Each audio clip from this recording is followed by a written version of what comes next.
morning, everybody. We got through that song without a melody, so okay, we'll try that better next time. Good morning to all of you in the center and all of you out there. We're welcome to Center for Spiritual Living in Visalia. And I don't think we have any guests. We have Mikey back today. That's wonderful. So let's go straight to the announcements. Oh, wait a minute. Reverend Jack is next. He's going to welcome us in.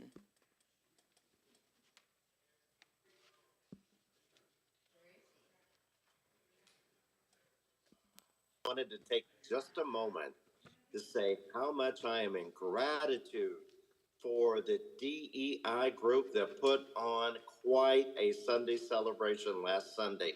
So kudos to them. I heard wonderful things about it, and that you're all still savoring the taste of the food that you shared with one another. How wonderful. I know there are a lot of places that you could be on a Sunday morning, and I am so glad that you have chosen to be with us right here, right now. And as the song says, this door is open. All I'm going to ask is that you open the door to your mind today as we tap into the power of the mind. So, with that, I turn it back over so you can hear those wonderful announcements of what's coming up at CSL Visalia. Thank you, Reverend Jack, and there's our first slide. So we had this wonderful party, and most of you were there. So how it's happened, Lori Kathleen has been bringing all this wonderful food to us to try. And so she's talked about all her trees and all her garden and everything. And I said, well, let's have a garden party. And so I was expecting this big, I don't know, acre farm. I don't know what I was thinking. So we went there. And it's a nice little house. The garden is all out front, so the front yard is all these wonderful things. Go to the next slide. Next slide is food.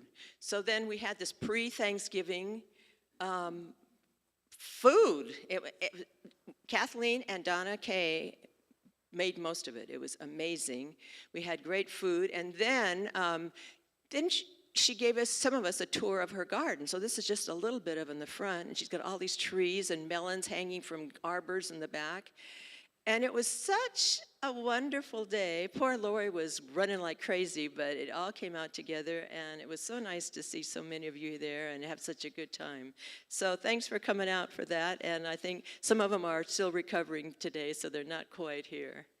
So let's go to other announcements. So our Christmas card workshop is this Friday. So I hope you'll come. So we're going to, this is one of the cards that Valerie from the Visalia Art League is giving you as an example. This one, and there's some others coming up. And she's going to supply all the supplies. We're asking for just a love offering. It's going to be right here. We're going to set up some tables and do some fun things. I'm thinking, even if you don't send out Christmas cards anymore, I don't. But there's some shut-ins, there's some people from our congregation who maybe would appreciate a card. I'd love it if we made some for them.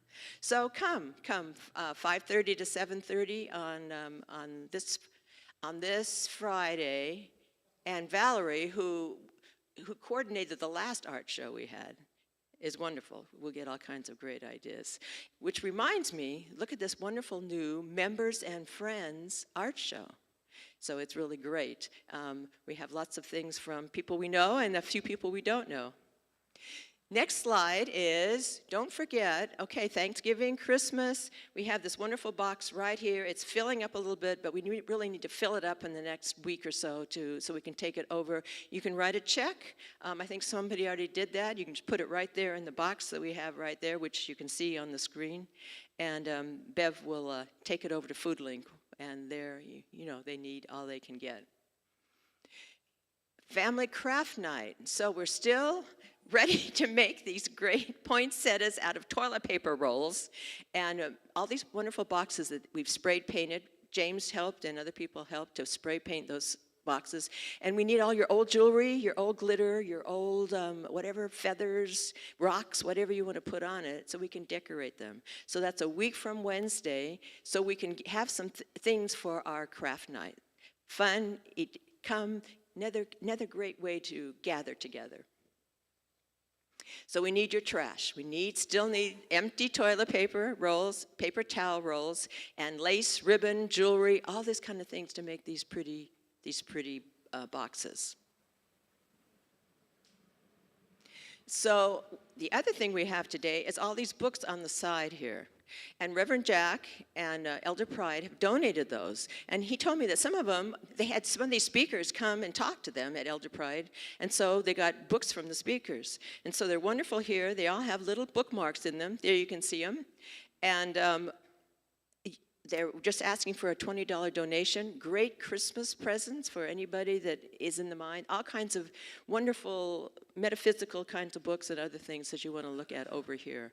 So we have great things coming.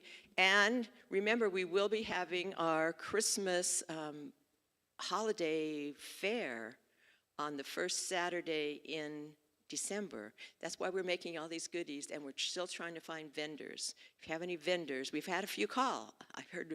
I was here once, and somebody called in to Sima, so that was great. So put that on your calendar also. So that's the last thing I think we'll have done. 2 exciting things this Friday, and then a couple Saturdays from then.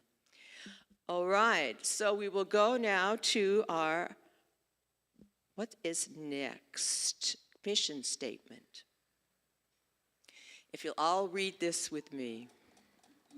Center for Spiritual Living Visalia is the place everyone comes together, connecting in love and learning how to create abundant, joyful, and peaceful lives.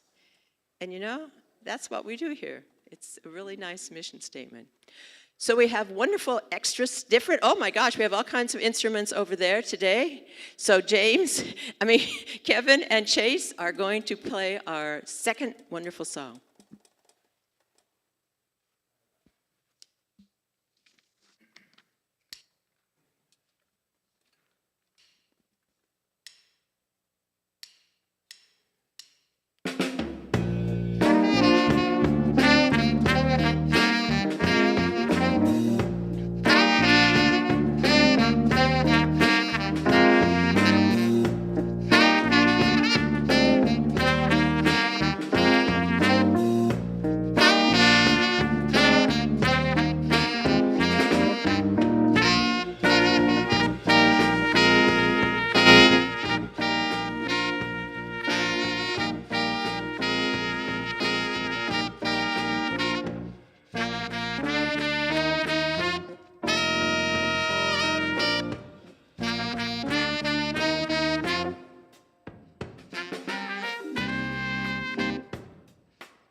How fun was that? So both of them are pianists, and then Kevin on the sax, Chase on the trumpet, and you probably play a few more instruments in there sometime. Yeah, I did a few. Yeah, a few. And can we go back to showing that picture behind them by the balloons? I forgot to mention that. So just go back to, yeah, can you, yeah, see that picture? That's been donated to us by Sue Gunderson. It was in the show, and she's moving, and I fell in love with it, and she said she would like to donate it to us. So now we have a big enough picture up behind the band so it looks like something. And what's neat about it is it's a collage. Look at it. It's a 3D collage. It's really amazing. And she says, it's continuing the legacy of Marjorie Brandon. She didn't study from Marjorie Brandon, but she studied with Ignacio, who did that plaque up there, the green one up there, who studied with Marjorie. So she's a generation removed from Marjorie, but that's how she learned to do the. So I'm just loving that is over there. Yeah, it's wonderful. It looks good, and I love the balloons over there. So now we're going to do one of our What We Believe. So every Sunday, we take one of the 13 What We Believe statements, and then it connects with what we talk about in Let's Talk, and it talks about what Reverend Jack talks about in his statement. So let's read this, and then we're going to change it a little bit and read it again. So, we believe in the healing of the sick and the control of conditions through the power of this mind. So it's always confused me a little bit. We had a good discussion about it. So he suggested you might want to change healing to acceptance. So let's read it again, and we'll exchange healing for acceptance. We believe in the acceptance of the sick and the control of conditions through the power of this mind. And he'll be talking about it a little bit more when it's his turn. But now we're going to call Bobby up to do the diversity quote.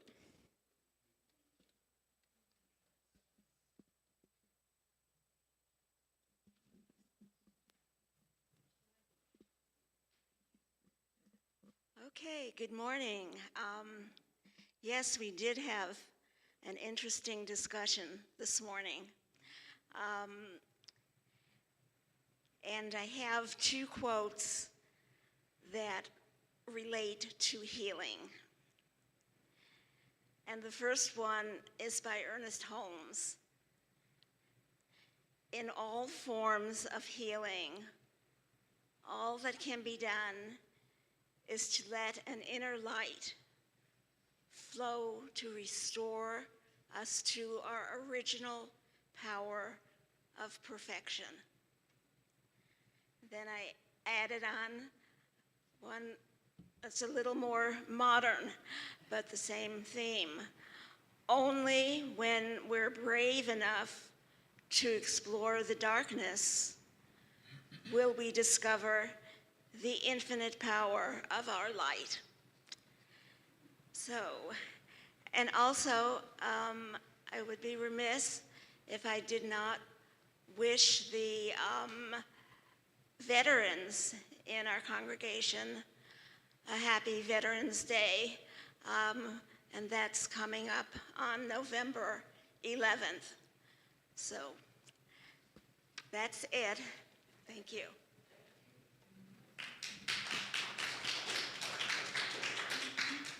Thank you, Bobby. Now we're going to stand, and Florence is going to lead us in our congregational song, which is one we all know, and it's easy, and we're going to have a great time. There's a mic there. I don't know if it's on.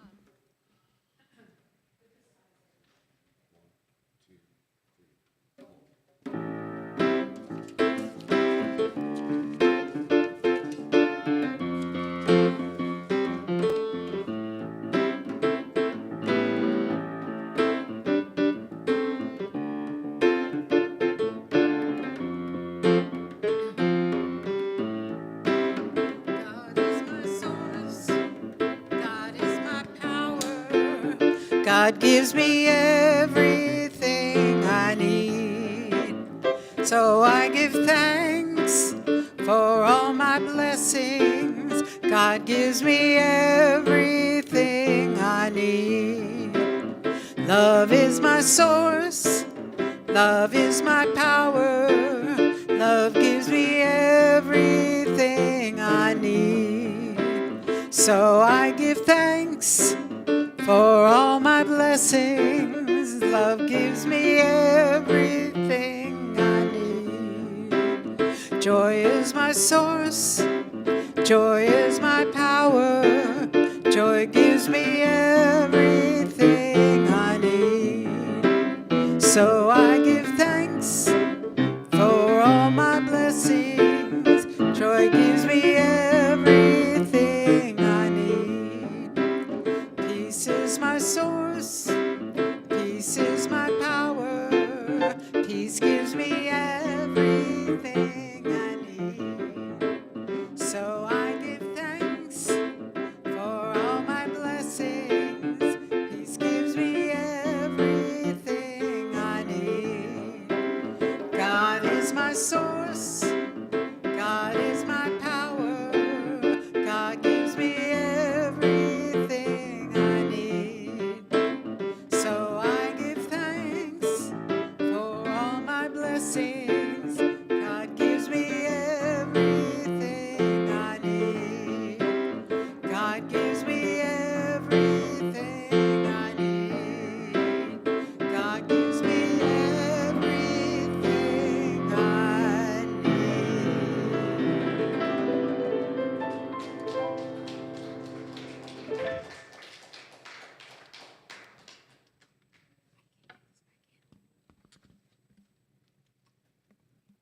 As we were looking at words today, I hope you noticed in the lyrics of that song that it did not say everything that I want. It said everything that I need. And I'm reminded of that affirmation of prosperity that we would come up with in a class when we're learning about financial stewardship or having a prosperous life. One of the definitions that I'm often hearing is I have the ability to do whatever I want, whenever I want. I have whatever I need right when I need it. And so we come from this understanding that that is a trust statement. We are trusting in a power greater than ourselves, almost surrendering, if you will, into a power greater than ourselves to know that we have all that we need if we are willing to accept it. So, one of the things that I'm reminded of this time of year as we're getting ready for the holidays, as we're getting ready to start a new year, we go for a little deeper understanding of this faith, this philosophy, this way of living that we are immersing ourselves in. And we look at the power of our mind to understand what is ours to do in a time like this. How are we to be when we go home to surround ourselves with our loved ones and our relatives and that crazy uncle that has a different point of view than us? How are we bolstering ourselves up to be prepared for that? We got to do some mind work. And there is no accident that this faith, this philosophy, this way of living has a moniker called the science of the mind. And it is how the mind works. And if you get into it a little deeper, you can get lost into it. There's some ideas about mysticism. There's some ideas about intuition, and they're all a part of it. And so part of what I wanted to talk to you all about today was not only the power of our words and how we can move through this idea of healing circumstances, also the power to tap into something greater than ourselves so that we know what is ours to do in a time like this. So here's what I want to talk about. When you read Ernest Holmes, if you're reading his book, The Essential Ernest Holmes, or if you're exploring the Science of Mind textbook, one of the things that frequently come up is this idea about mysticism. And one of the things that I had to do in my life is I had to debunk my understanding of what mysticism is and to look at examples in my life when I realized that I was tapped in to a power greater than myself, and that is with my mind. And the story that most frequently comes to my mind is when I talked to you about one of my spiritual teachers who was not my biological grandmother, but my adopted grandmother, who was the first person to really help me understand the power of prayer, the power of intention, and the power of stewardship. Her name was Grandma Kaufman. And oftentimes she would be who I would look to go, okay, what are we supposed to be doing now? What's the right thing to do right now? One of the things that I knew about Grandma Kaufman in my experience of her in my lifetime is she was never sick. I never knew her to have a cold. I never knew her to have arthritis. I never knew her to have diabetes. This woman did not take a pill for anything. And if somebody would talk to her about an ailment, she would immediately go, oh, that's a passing thing. I can accept that and keep it moving. So when I was a sophomore in college, she was hospitalized. And that was like so out of the blue that it was like I could never imagine someone like Grandma Kaufman going to the hospital. So I immediately got a friend to drive me to my hometown, and I went to the hospital to check in with her and got in, into her hospital room, and she was just like holding court. She was talking to the nurses about what was going on in their life. She was talking about, to other people who came in about what was happening with them. And she was saying to them, oh, I'll pray for you. I'll pray for you. It'll all be good. And it was really one of those situations where I kind of wondered why I had made the trip back to my hometown to visit her in the hospital. There didn't seem to be any real urgency about it, but my intuition told me that I needed to go. In fact, I just went, and I didn't even let my parents know necessarily that I was coming back to my hometown to spend time with Grandma Kaufman. And when I got to the hospital, I was there for about an hour. And she kind of looked up and she goes, well, it is so good to see you, Jack. I am so glad that you are here, but you need to get on back to school. You need to get back to college because that's where you're supposed to be. And so I hugged her goodbye, and I got in my car and I drove back to the campus. And I got back to the campus about 10:30, 11 o'clock that evening. And, it was no time to study. There was no time to really hit the books for the next day's courses or whatever. So I went ahead and I went to bed, and I had a dream. And in the dream, I was a little boy again, and we were in my parents' car. My stepfather was driving. My mom was in the passenger seat up front. Grandma Kaufman was in the back seat with me. And we had been at some event. We had been at a concert, or we had been at a movie. We'd all been out together. And so we pulled up in front of Grandma Kaufman's house. And because I was raised by the mother that I was raised by, I immediately went to get out of the car to walk her to the door and to open her car door. And the next thing I knew, she was pushing my car door shut, and through the open window, she tapped on my hand and said, no, stay right there. And I looked at her and I said, well, how will I know that you're all right? How will I know that you got into the house okay? She goes, oh, you just watch. You'll know that I'm all right. And so with that, I watched as she walked towards her house. But she didn't go up the steps to the front door. She started to ascend. And as she started to ascend up into the sky, I noticed that she just became this bright light. And I noticed as she ascended and became a bright light, she went and she touched a star. And that light ignited.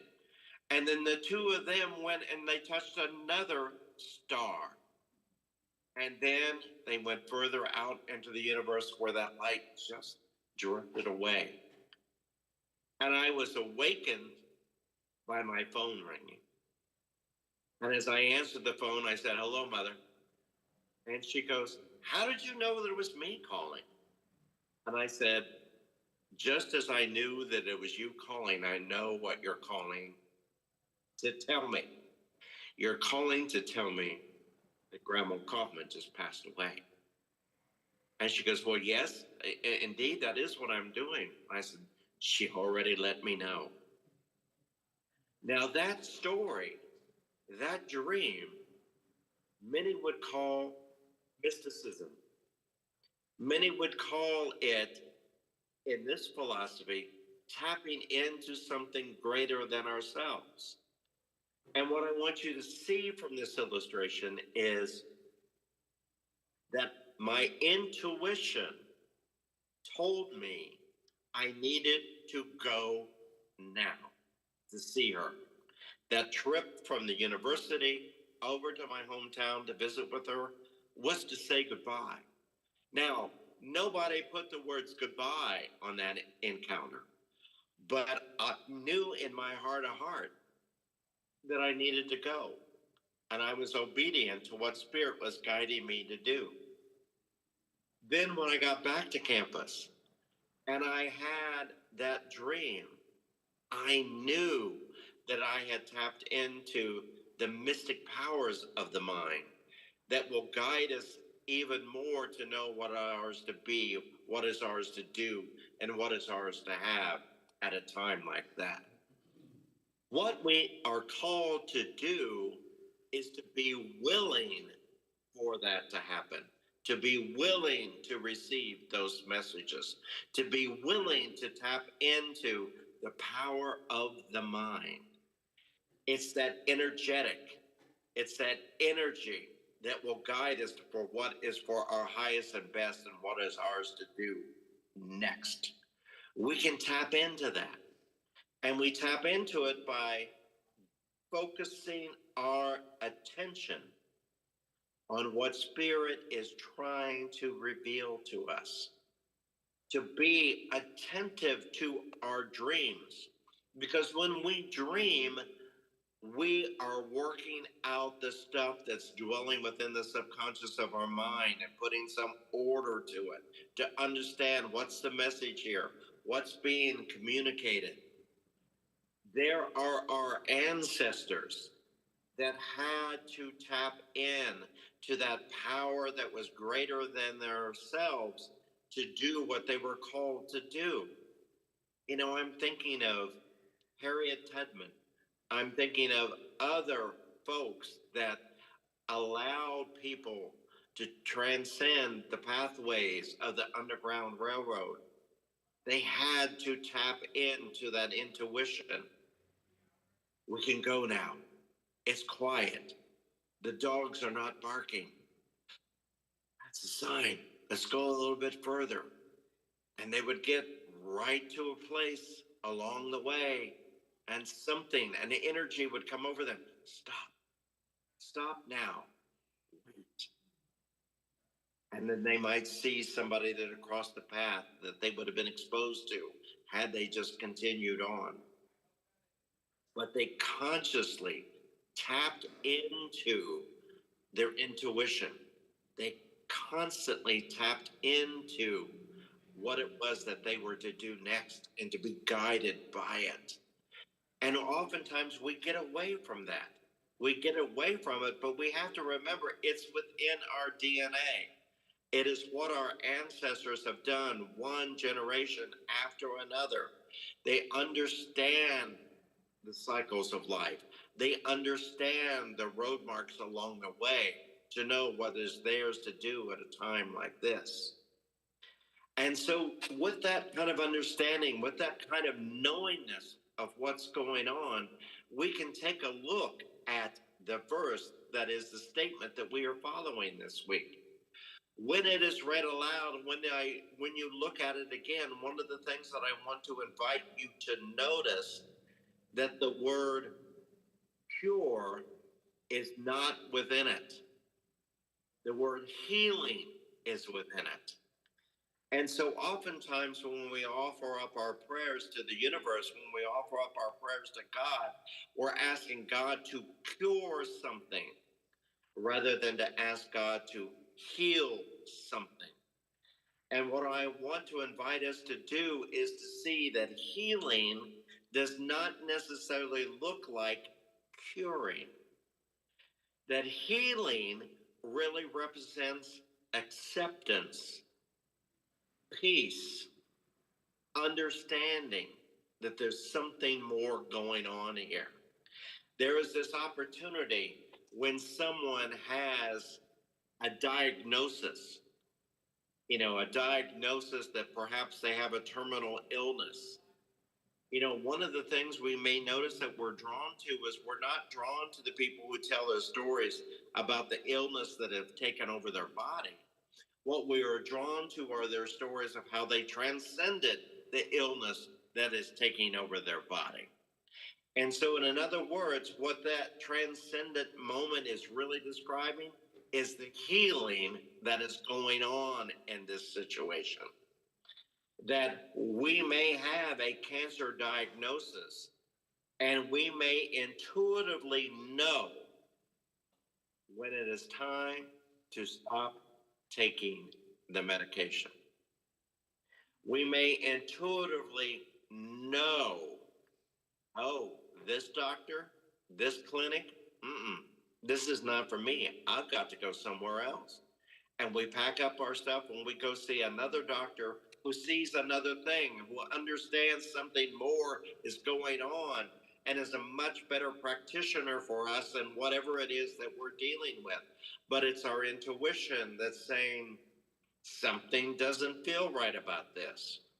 And maybe it is us as a witness to somebody else who's going through something, and we're realizing that they're not even attentive to what the doctor is saying. But our intuition is speaking up in such a loud voice that says, we got to get them out of here. It's almost like a parent taking on some signal from the universe that says, my child's not safe. I've got to go get them. I've got them to move them from this point to this point. I don't know why, but I am not going to argue with my intuition, because my intuition is saying, move now.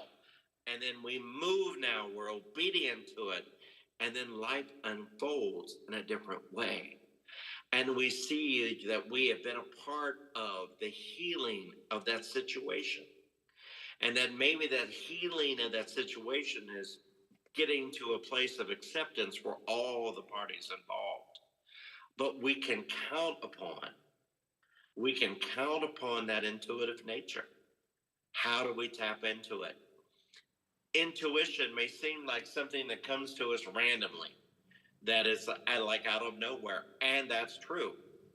But it's not because it wasn't there all along. It was because we had not been open to tapping into it until the divine had to shake us to get our attention to say, move now.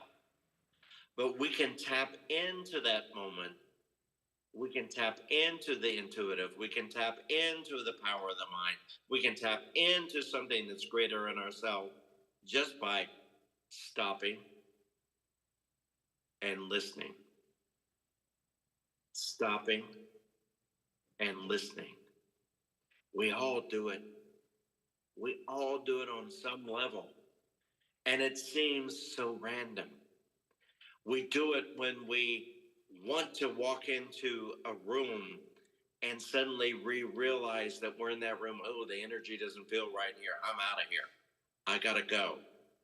And so we leave, and then we hear something happen later on that would have made us not want to be there. It happens. It's available to us all the time if we tap into it. I often say, I start each and every day in gratitude for a new day that's been given to me. And then I ask Spirit to guide me. What is mine to be? And when I say what is mine to be, I'm really asking the example of what is mine to be the demonstration of today? Am I to be the one that brings peace to a situation? Am I the one to be to put somebody else's words onto the page to tell a story? Am I being called to be the messenger of what this faith, this philosophy, this way of living has in store for us? And then once I get that idea, this is a day of writing a story to allow a story to come through you. Just as that beautiful portrait that's hanging on the wall now, that artist, before brush hit canvas, had that moment to say, work through me. Let me be an instrument for the story that is to be told on the canvas of that painting. And then they started to paint. It comes through us when we surrender what it is for us to be today. The musicians that played the trumpet and the saxophone and all the instruments, all of that is tapping into an energetic that's greater than ourselves so that harmony can manifest. The harmony of sounds, the harmony of communicating the message that is coming through from the person who wrote the song. Think how amazing that is, that if you open yourself up at the top and you come through and you write down those lyrics, you write down those chords, you write down those things, and you leave it, others can pick it up and say exactly what was coming through you by what you left behind. That is what it is to tap into that power greater than ourselves. Then we are clear what is ours to do. That painter who painted that picture had the final product in mind of what it was going to look like before the first tip of the paintbrush ever touched the canvas. Our imagination allows us to begin with the end in mind. Now, we may be guided within it. Maybe the artist thinks they're just going to paint a lovely portrait of a tree. But then Spirit whispers and says, put a small boy underneath the tree. But because they were open to the process, they were able to add another element. Their ego didn't pop up and go, no, I'm not putting no boy in my, They don't argue with the divine. They allow the divine to guide each stroke of the paintbrush. Now, why don't we do that in life? Why do we not awaken every day and just simply say, okay, Spirit, show me what is mine to do today? I can tell you right now, we'd be better off if we did. If we could just surrender into the moment and go out in nature with our eyes wide open to notice what it is that we are called to notice and then act accordingly. It's how the universe operates, and it's how we can operate. Now, there's another word we talked about in our Let's Talk Science of Mind class, and if you're missing that class, you're missing some good conversation. I'm just saying. So you need to get there at 9:30. But that aside, what I want to remind you of is this opportunity to really set a focused intention of what is yours to do today and to surrender into the power greater than ourselves. And then play with the words of whatever it is that you're reading, whatever it is that you need to know. The other word we replaced healing with today in that class was the word peace. Peace. Tap into the peace, the idea of peace, the idea of what does peace mean to you? Does peace mean surrender? Does peace mean acceptance? What is your truth about peace? And then know that you are open to changing the world because you have tapped in to that power greater than yourselves.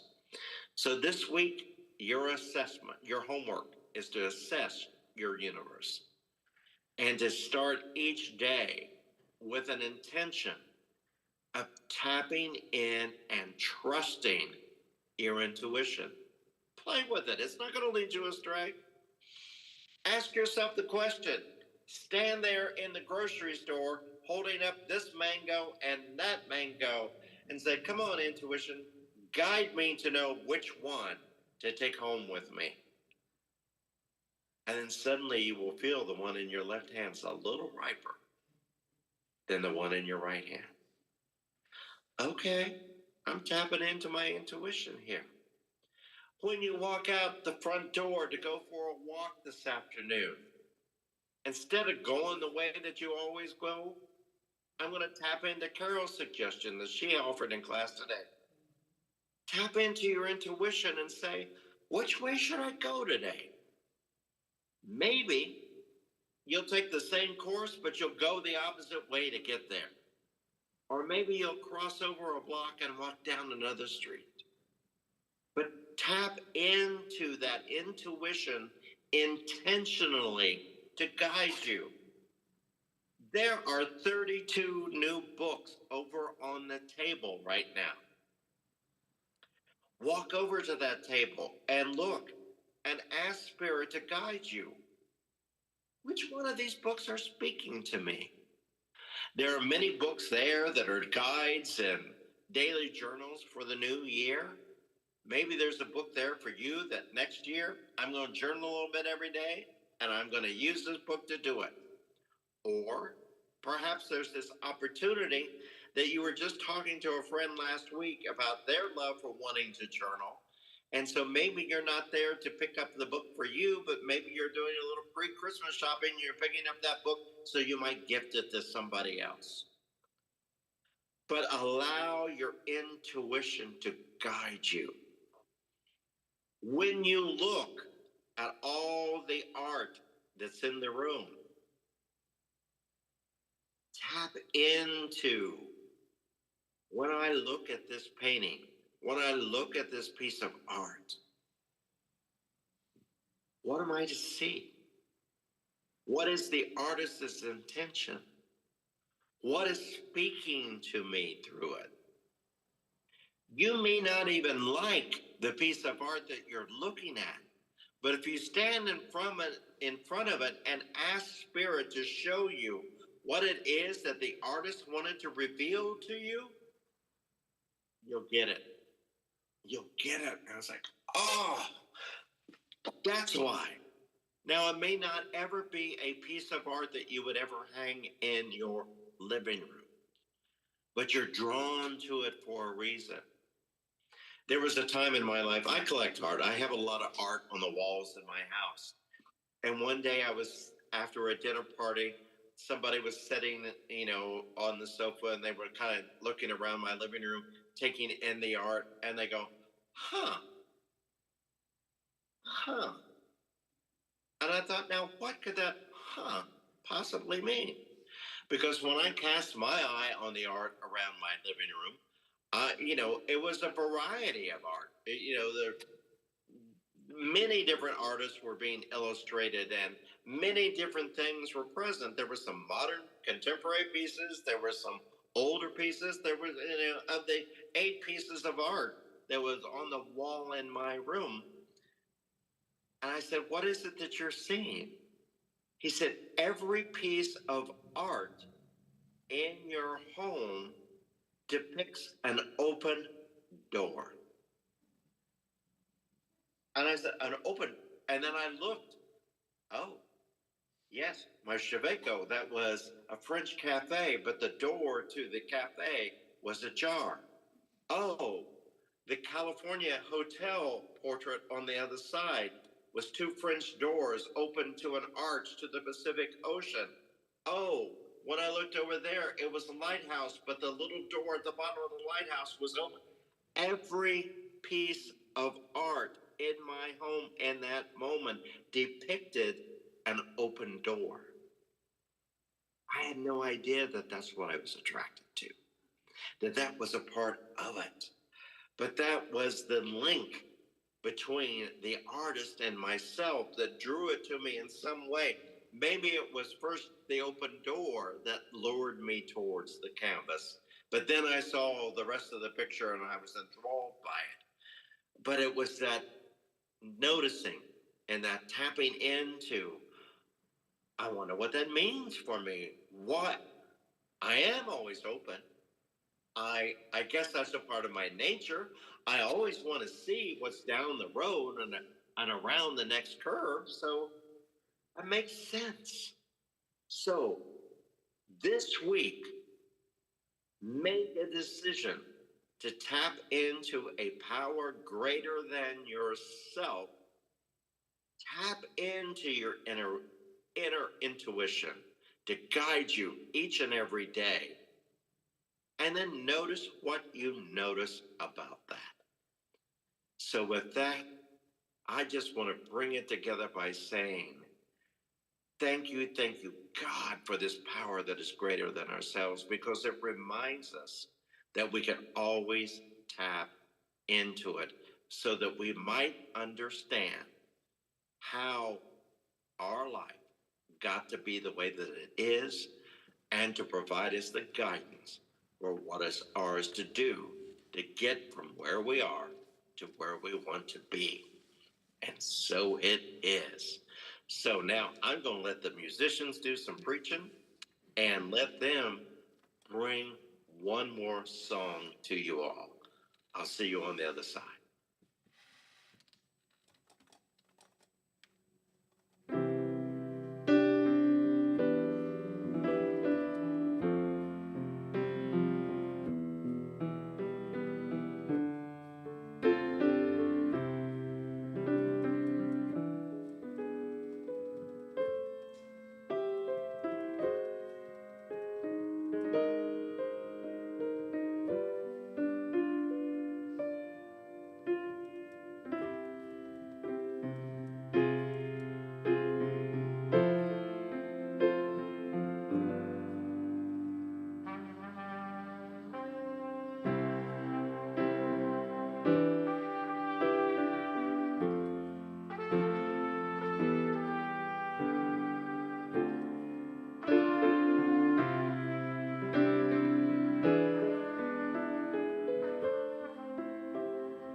Thank you, guys. That was wonderful, beautiful.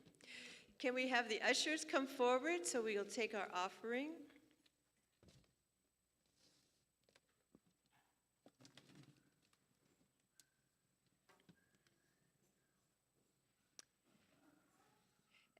And, and we have an extra, be sure to look at Mikey and his extra friend here today as offering.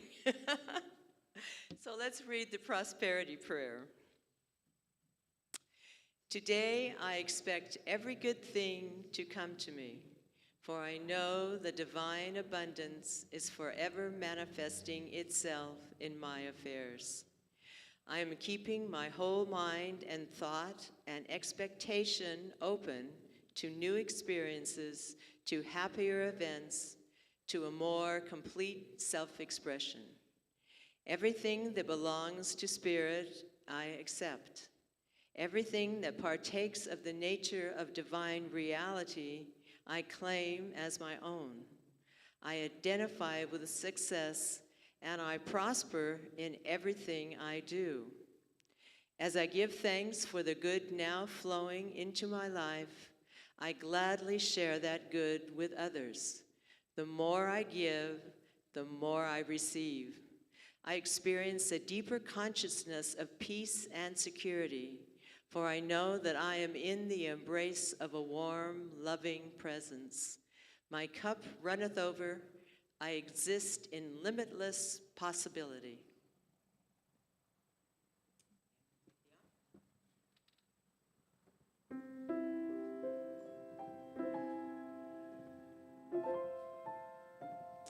And we have a slide to show how you can give if you're at home.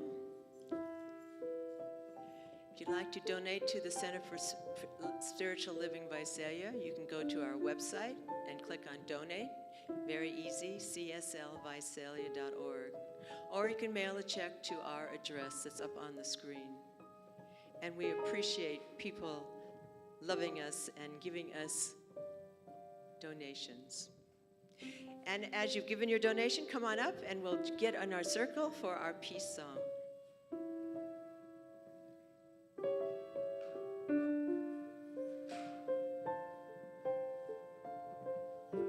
And let's bless our gift. On the screen, we bless these gifts and give thanks for all the good that they will manifest, and so it is. And so it is.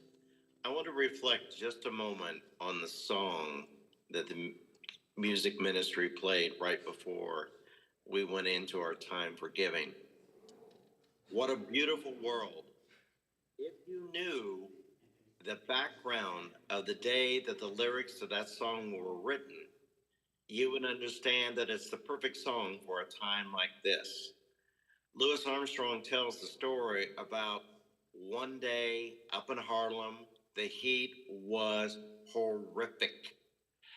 And at that time, you know, in the tenements and the buildings and the brownstones, there was no being inside. It was just too sweltering. It was just too hot.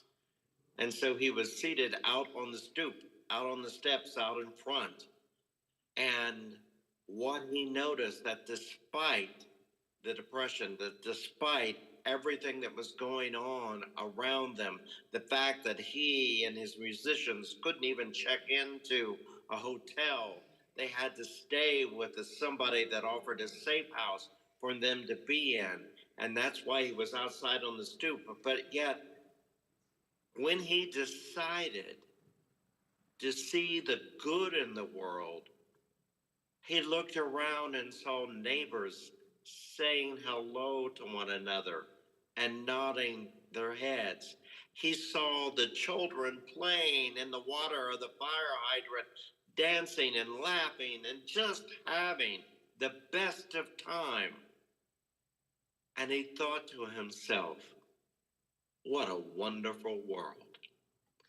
So I want you to take that story and I want you to take the message of today and whatever resonates with you, know that that was the message you were called to receive today.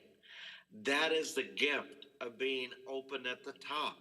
And being open at the top is having that door to your mind open wide. This door is open for all to come in.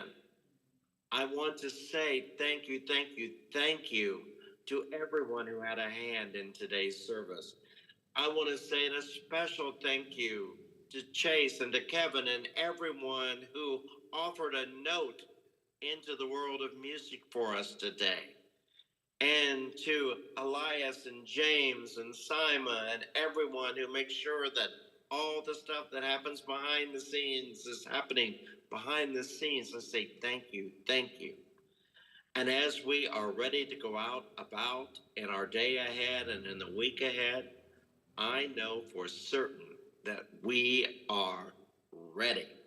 We are ready to say yes to what is ours to be, do, and have make manifest. Because we know that the healing is seeing peace in every situation. And we affirm that peace is indeed possible.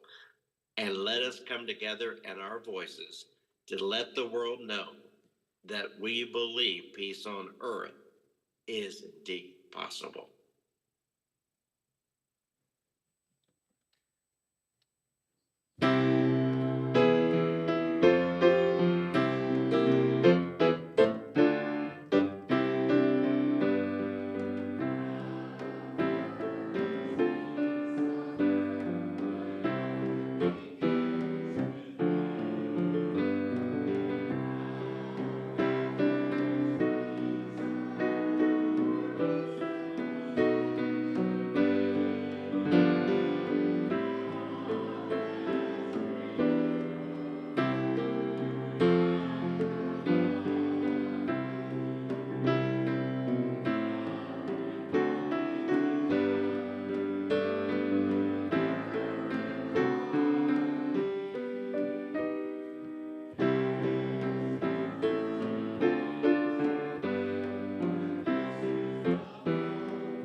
By the way, sorry, I realized I took the actual ending this time.